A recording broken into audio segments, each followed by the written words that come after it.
To nearly everyone, the Moon appears to be a sterile, gray, unchanging world. But while the Moon has remained largely unchanged during human history, our own understanding of it has evolved dramatically. Thanks to new observations, we now have not only unprecedented views of its surface, but a whole new tour of the Moon that shows how both it and other rocky planets in our solar system have been shaped over billions of years.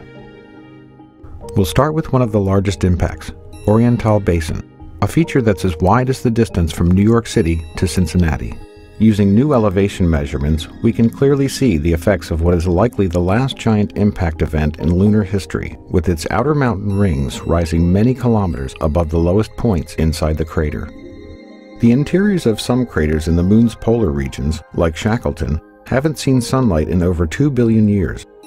However, new measurements have created our best yet maps of these types of craters, allowing us to see deep into the shadows of this surprisingly young-looking impact crater in the south that's more than twice as deep as the Grand Canyon. Some impacts are invisible for other reasons. Although the ancient South Pole Aitken Basin is difficult to see from orbit because it is so large, new LRO topography maps reveal the largest impact basin in the Earth-Moon system, measuring several kilometers in depth and around 2,500 kilometers in diameter. Only the Hellas Basin on Mars rivals it in size. One of the youngest large-scale impacts on the Moon is the Tycho crater. This fresh crater may have formed only 108 million years ago, when dinosaurs roamed the Earth. We now also have an extreme close-up view of the crater's central peak, revealing a mountain with sharp edges, building-sized rocks, and a central boulder about the size of a baseball stadium. The Aristarchus Plateau is another recent lunar formation that has long interested scientists and astronomers. The crater itself formed in the same era as the Tycho crater, and what appear to be snaking river valleys were actually carved by ancient lava flows.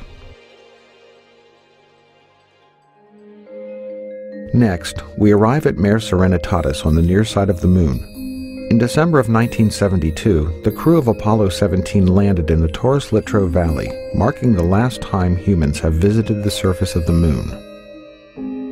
With images from LRO's narrow-angle camera, we can clearly see the evidence of that visit.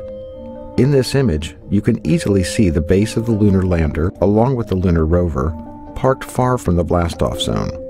You can also clearly see the astronaut trails and the wheel tracks left on the lunar surface. We now head to the far side of the Moon, which cannot be seen from Earth. Our first stop is the Compton-Belkovich region, which shows evidence for young volcanic activity in the far side highlands. This feature is unique not only because it is isolated from other volcanoes in the area, but also because it is located nowhere near the Maria, where volcanoes are usually found. Also, on the far side, we find the Jackson crater, which, like the Tycho crater on the near side, has an extensive and complex ray system. In fact, this crater is often considered to be like a twin to Tycho. Finally, the Tsiolkovsky crater stands out as an excellent example of a far-side crater filled with a sea of ancient lava, known as a mare. It is particularly interesting to scientists and other observers because of its isolation from other similar craters, as well as its beautiful central peak. As we continue to study the Moon, our understanding of it improves, giving us new insights not only into how it has evolved over time, but also how other rocky planets in our solar system have come to look the way they do.